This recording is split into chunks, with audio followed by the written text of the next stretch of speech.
driving without license, expired driver's license, expired ang registration, at ito ang kalimitan na traffic violation ng mga nahuli ng Bangsamoro Land Transportation Office o BLTO sa ikinakasang Joint Law Enforcement Operation kasama ang BLT-FRB, Highway Patrol Group at Traffic Management Unit ng PNP at ng Local Government Unit.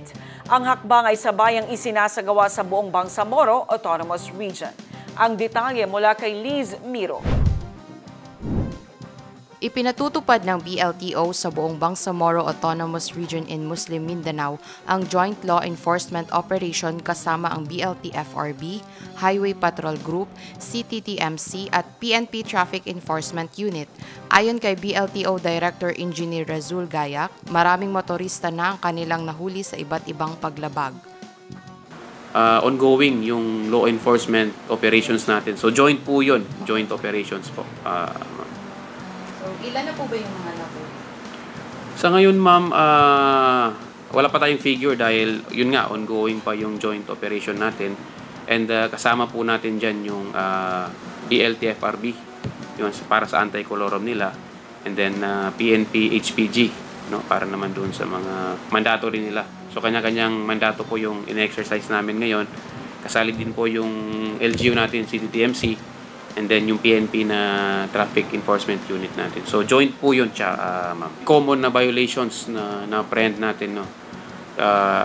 Driving without license, pinaka-common po yan. Expired yung driver's license nila, and then pinakamarami ata dito is mga expired na registration. So ang penalties po nun is nasa 10,000 po yung mga expired na registration plus 2,000 na reckless driving. So nasa 12,000 po, and plus yung 78 pesos na computer's fee.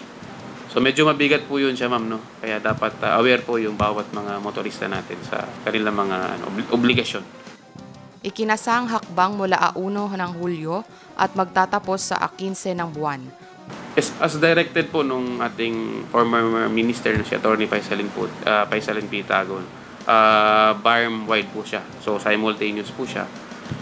Hindi lang po dito sa Cotabato City, kasali po yung Maguindanao Sur, Norte, Lanao del Sur, and then Basilan and Tawi-Tawi po. Of course, mandato natin yan, no? So gusto nating palakasin. Yun nga, medyo kasi this past few months, medyo lenient yung opisina natin.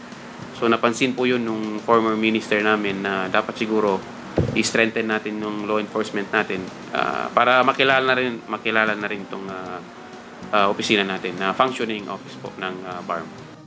Liz Miro, iMinds, Philippines.